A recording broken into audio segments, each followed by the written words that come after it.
Let me just bring out, just in case I need to refer to some notes, just to give you, remember the discussion is obviously between us.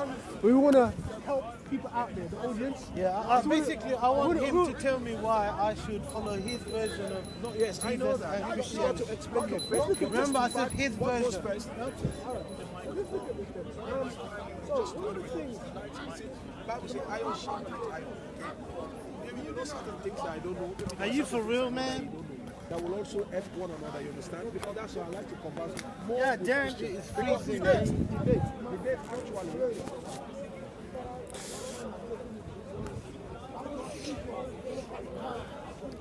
Can you hear me? Am I good? Yes, you're good. All right then. So tonight, Okay. Well, tonight, Godwin Tonight. will tell us why we, the non-Christians, should follow his version of Jesus Christ and Okay. Christianity. So what we're going to discuss really, and I think it's the most important thing. I was just chatting to one of my good friends, Muslim friends, it goes, good guy, and you know, one of the things he said to me was, he said, the most important thing for me is truth. Nothing's more important than truth. He says, you know what? If I find truth, I will drop Islam like a bad habit. That's his exact words. He said, you know, truth is the most important thing. And so for me as a Christian, I said, well, you know what? You got something there, bro. And I said, I shook his hand and said, you know, I wish you the best on your quest for truth, because truth is the most important thing. And so, again, you know, speak to my Muslim friend. Remind me your name, brother. I keep forgetting. Hussein. Hussein. Godwin. Yeah? Godwin, yeah. All right. So one of the things I always ask my Muslim friends is this. We look into the Quran and we find Allah. He makes these statements, okay? No. I need to stop you there 1 second. We're talking about Christianity. Oh yes, of course. Yeah, but we're gonna do a Islam. comparison. You've already established Islam is the truth, so you need to tell me why you haven't. No. Do you believe Islam's the truth? I believe it's the truth. Yeah. Well, let's cross-reference that. Let's look at both Islam and Christianity, and then we can draw strands and find out which one is the truth and which one is false, because they both can't be truth. Why? Because they contradict each other's statements. Can I start off And so, how do I identify truth? So, first of all, I'm going to speak about Islam, and then I'm going to bring a comparison to Christianity. Before you start with Christianity, Sure. Can I say my first issue, the issues which I have, and you may want to address them. Obviously, I've studied your faith, so these are a few issues. If you can, not refute, just address them. Okay, what I'll do is let's just kind of draw a foundation first, okay? Yeah. So, okay, we have Muhammad and we have Jesus Christ, okay? Jesus Christ, according to the Bible, okay, he claims to be, in John chapter 14 verse 6, he says, I am the way, the truth and the life. Okay. Now he says, uses the word, 1 second, he uses the word, I'll speak and then you come in afterwards, yeah? He uses the word the truth, okay? The truth is a name that, even when you go to the Old Testament, in the book of Psalms, and also even in the Quran, Allah also, his divine titles, the truth, okay? One of his 99 names, right? And so, again, if we're talking about establishing truth, we have to see who we follow. We follow Jesus Christ, and whether he fits with that narrative of truth. And also, we have to look at Muhammad, who is your example, your role model, and one who you emulate in order to affirm whether it's true or not. So, we're looking into both scriptures. I've shown you what it says in John 14:6. Okay, now in the Quran, you have in Surah 7. Can we stick to the first bit? We are. I'm just cross-referencing, and then you can come back. Yeah. You look in Surah 7:99, in Surah 8:30. And many other texts. I'll read them out for you just so that we don't get the confusion. So, let me read them for you. Surah 7, ayah 99. Are they then saved from Allah's deception? No one feels safe from Allah's deception except those. Hold on, let me just. Quran 354. Quran 7:99 first, yeah? Okay. Are they then safe from Allah's deception? No one feels safe from Allah's deception except those that shall perish. Surah 8 verse 30. And when the unbelievers plotted deception against you, O Muhammad, to imprison you or kill you or expel you, they plotted deception. But Allah also plotted deception, and Allah is the best of deceivers. So Allah is saying he's best deceivers. Wait, just a minute, let me just finish. No, you can respond straight after. I'm just going to round off. In Surah 354, it says this. and they, the unbelievers, plan to deceive, and Allah planned to deceive the unbelievers, and Allah is the best of deceivers. Now, throughout the Quran, Allah is saying, listen, this is my claim. Allah is saying, I am the best of deceivers. I deceive people. Then He gives instructions to Muhammad to deceive other people. Then He gives instructions to mankind to deceive. Someone like yourself who's a follower of the Islamic faith, he instructs them to deceive. And so the question is this: if Allah is a self-proclaimed deceiver, okay, and you are a follower of Muhammad who gets his revelation from Allah, why would Allah or why would the Quran be the source for truth? That's my question to you. So what translation are you reading? This is okay. Regardless of the translation. No. Can I respond to that? What translation are you reading? Yeah. Can I respond to the question? Yes, Yeah. please. The Quran was written in Arabic. Yeah. So the translation isn't so important. What's important is the Arabic word. Is that correct? Yeah? Right. So when we look at the word deception, the Arabic word is makr, M-A-K-R, right? And this is the word that's translated. Now you can look into numerous dictionaries, even translated by scholarly work, okay? And they'll show you that word is not like some people interpret schema or plotter or so on so forth. I have here the Sahih International. So Yes. Sahih Authentic International. Okay. It says they did.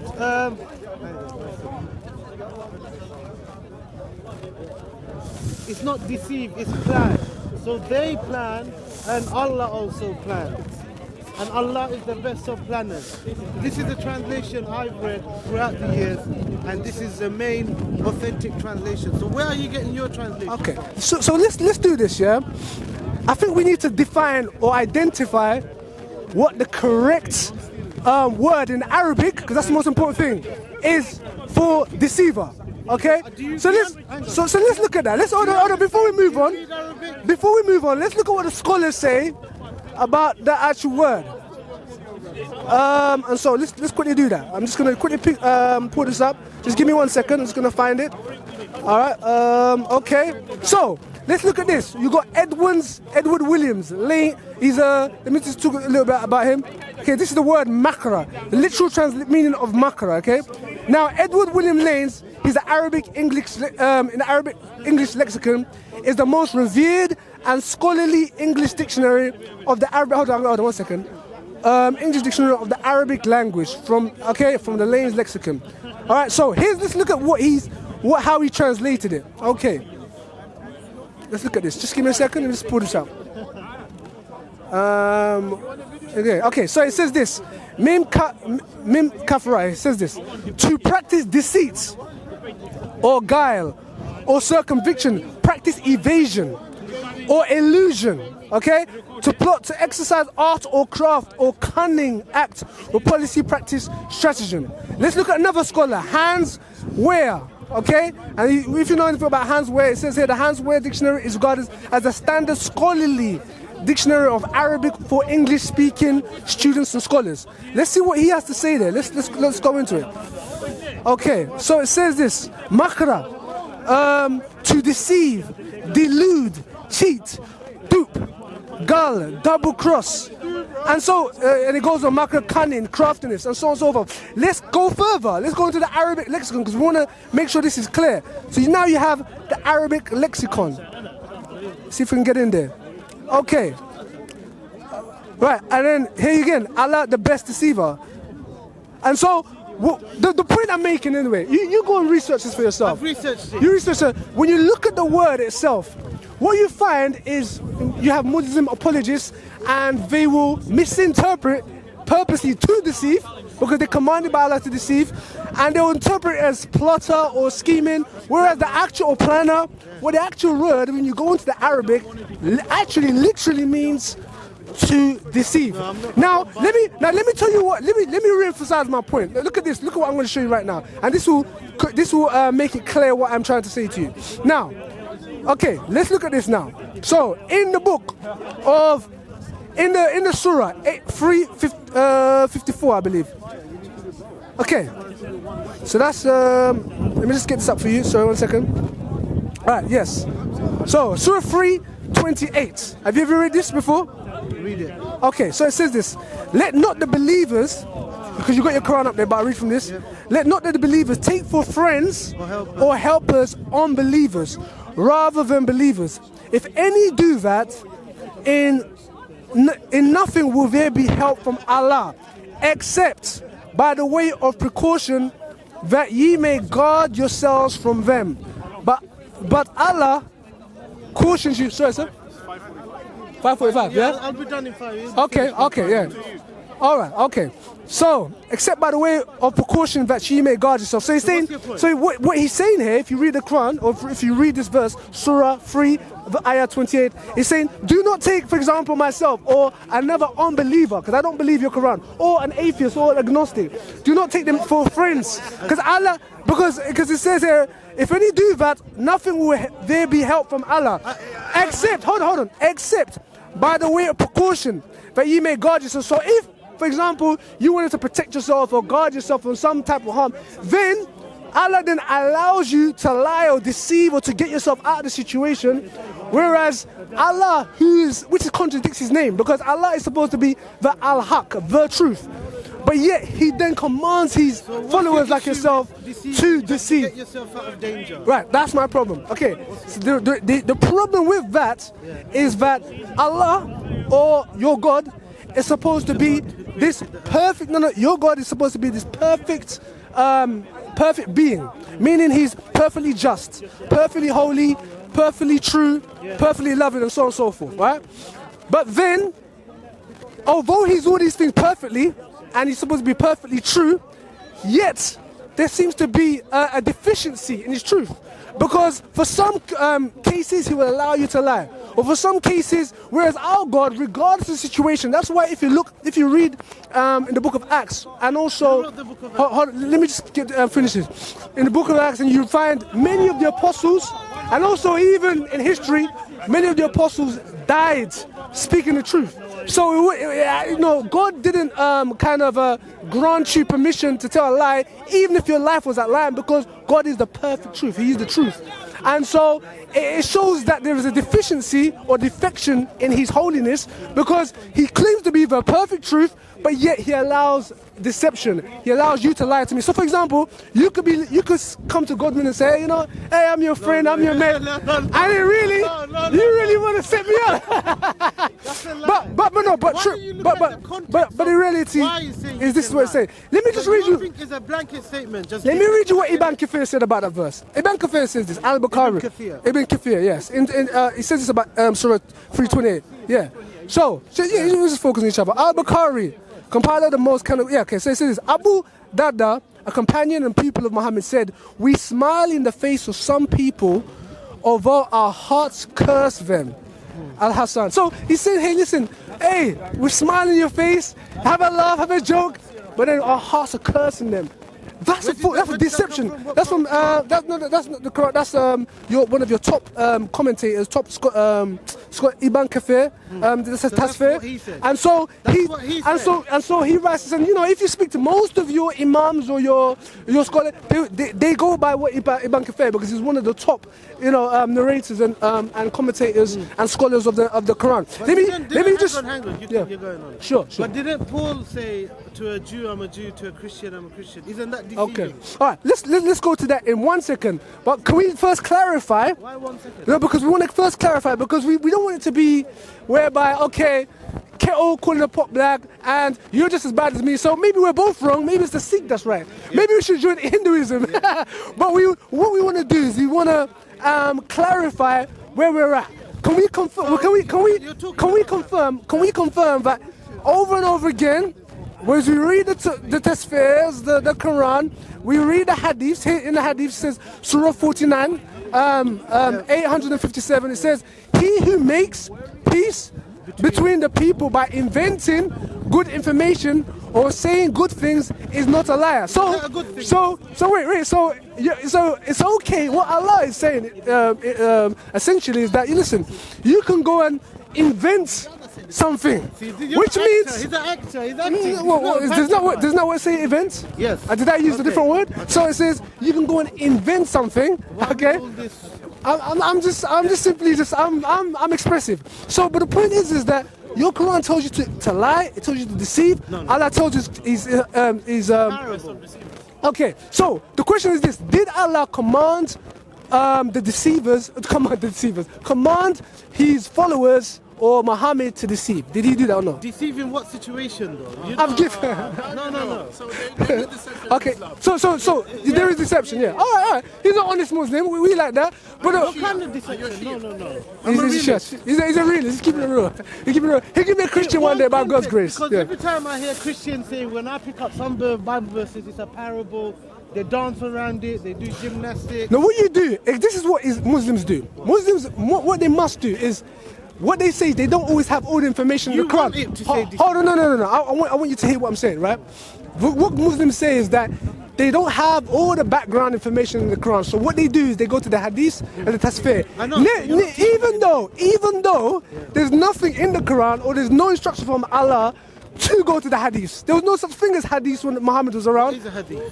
The hadith is the sunnah, is the teachings and Doesn't the Quran- You're carrying on. Sure, go on. Doesn't the Quran say the Quran and the Sunnah? Yeah. You can't go wrong. Well, the question is this. The question we're asking is this. You're saying that it's interpretations, okay? So what the Quran does, what Muslims do, okay? They say, well, do you know what?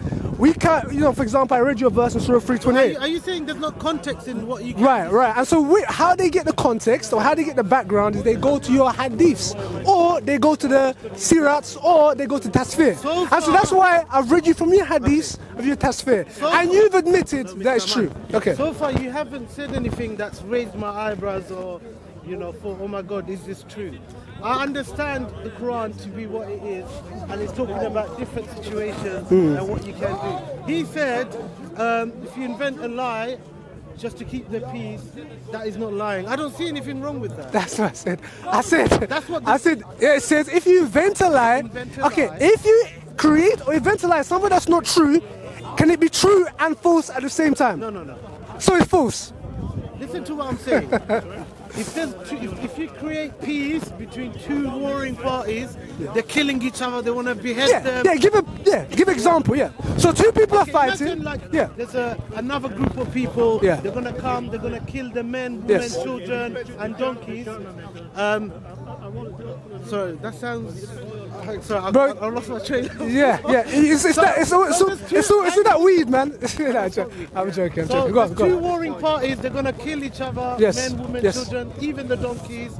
And I create a lie and there's peace now. What's wrong with that? You tell me. Okay, so what you've and I appreciate what you're saying right now, because what you're actually saying is that hey, as long as for example, let's give an example. Say a guy is having an argument, or a married man's having an argument with his wife, and then somehow you want to bring peace. So what you do is you go and lie to the man, maybe say something that's not true about his wife.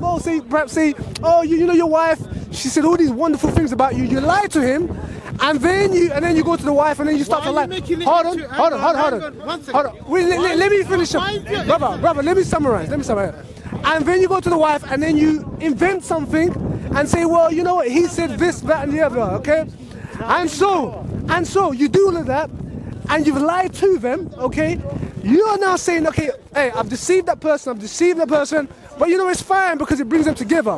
Whereas when you look at a holy God, a perfect God, a God who's perfectly true, and everything he says is true, this takes away from his perfection if he allows such acts to do, regardless of that.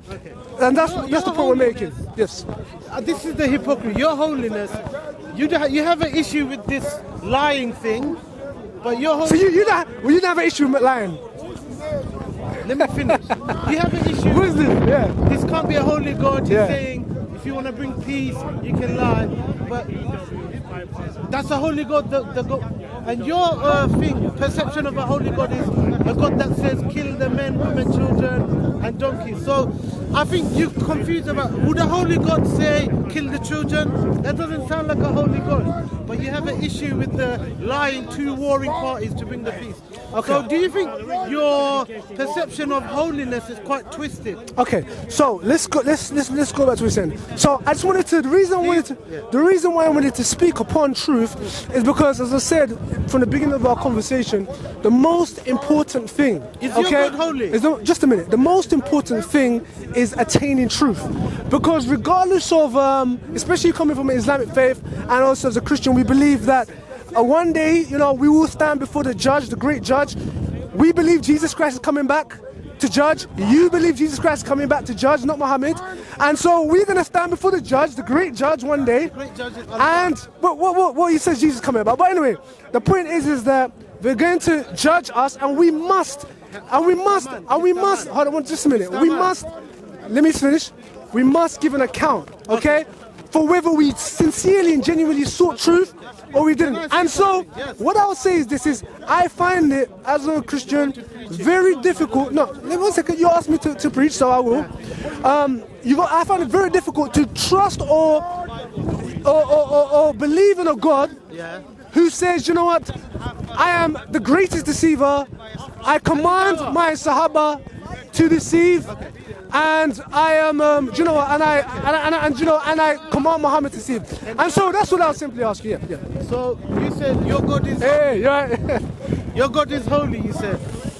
I'll answer it. Well, are we speaking about truth? Or should we move on to something You else? said you said earlier, says, if two parties are warring and you create a lie and you bring peace, that's not a liar, that's not a holy God. But your God is holy. Right, okay. He is. Our God is holy, but I'm saying, I want to know where we are in our structured conversation. Because what we don't want to do, You didn't answer it. you're speaking about holiness, but we're speaking about truth as well. Okay? So relate to truth. Okay. Yes. So how does it... but your yes. God is holy, you said, yes? Yes. And But it's true. what about all the, the murder of children, the rape, slavery? Does that sound like a holy God? Okay, so we're going to move on to that subject. We will move on to that subject. Yes, God is holy. God is... Hold on one second. Yeah. Doesn't it say in the Quran you can take a woman with your right hand? Yeah, exactly. Yeah, but that's We don't want to go off subject. I know, listen, brother, I hear that. No, I got it. The thing is. Double standard. Yeah, exactly. So Listen. everyone's got double standards. No, hold on, guys. The reason why you've noticed that I haven't gone to attack your Quran yet. I can go to Surah 8. just went to- No, one second. I could go. I'm obviously the conversation. I'm trying to stick to the topic, which is about the truth. Now I can go to Surah 9 if you want me to go. I can go to Surah 8. to Surah 9. I can go to numerous surahs that speak about violence. Go to Surah But I don't want to do that. The reason why is because I want to keep this subject alive by speaking specifically about truth. So, if you want to address something about the Bible regarding the topic, which is truth, then go ahead. Okay, Yes. Let's talk this semantics. Name me. Hello, Mr. Man. Yes. Name me So- one prophet before Jesus that preached Trinity, the three gods. And Okay. Name me. All right, we're gonna have to summarize now. Because once again, our Muslim brother is not engaging. He's not engaging with the discussion. Okay. The topic's about truth, and now he's deflected it onto the Trinity. So we've come to the end of our discussion. No, stop. And all I would say is to my brother, is Jesus said he's the truth. Okay? Okay, let's go to Allah says he's the truth. Okay? Don't stop filming. Yahweh in the Old Testament says he's the truth. It's a divine title. I would encourage you to come to Jesus Christ. Okay, I'm coming. Because Allah is a deceiver. Okay? He commands you to deceive. And he commands the prophets and also Muhammad to deceive. So I would encourage you to come to Jesus Christ. And so Okay. I just want to end with that. Yeah. I'm nearly there. I'm ready to become a believer here. No. Who is John? Brother, Who is John? brother, you're not taking it seriously, are you? Okay. Do you understand that do you understand that your eternal soul is in jeopardy? Yeah, don't worry. Yeah, but you're joking, you're laughing. It's not a joke, my brother. Can I ask you? The reason I took time out to speak to you is because I thought I wanted to help Getting you. offended? No, I'm saying it for your sake. I want you to take it seriously. You want to help me? Okay. So if I have questions, you're saying, oh, look, it's gone to Right, them. but you start talking about the Trinity. Okay, I'm not going to go Trinity now. Let's Okay, go to speak another about the truth. Okay. The truth. Your Bible, I'm saying, are you going to speak about the truth or are you going to speak about something else? Just Isn't explain. your Bible the truth? Right. Speaking So, about the truth. right. So I want you to speak about the truth. Yes. The truth. Your Bible, the Mark, Matthew, Luke, and John. Yes. Who are they? Can you identify who they are? How can you take their word for gospel? Did they meet Jesus? How come events which are spoken about in each gospel, the same events, they contradict each other? Example. Who was Matthew? Hold on. You two questions there. Two questions. Let me give you just a minute. Two questions. The first question you're saying is who are Matthew, Mark, Luke, and John. Okay. So Matthew was apostle. Okay. Mark was eyewitness. Luke was eyewitness. And he interviewed eyewitnesses. Hold on. Just a minute. Just a minute. He's following the Quran. Hold on. Can I respond to your answer? Okay. So Matthew and John were apostles. Okay. Matthew and John were apostles. Right. Okay. Can you and the stop rest, there yes. now? Matthew was an apostle. Matthew. What did Matthew do as a job? He was a tax collector. But why does it say in Matthew? If I wrote book of Matthew, why would I write in there? I was sitting in my office and Jesus came past and Jesus said, "Come with me," and Matthew went with him. Why would I speak? He was of sitting in myself his office. or whatever. He's a tax collector. Why would Matthew speak of him in the third person? If he was to say, "I was there, Jesus came to me, and I went with Jesus," but it says Matthew was there. John does the same as well. Yeah, John does the same. Did you know this? Yeah. But the thing is, why would that make a difference? This is really ridiculous. I tell you why this is so ridiculous. Hold on 1 second. This What you're saying is ridiculous because and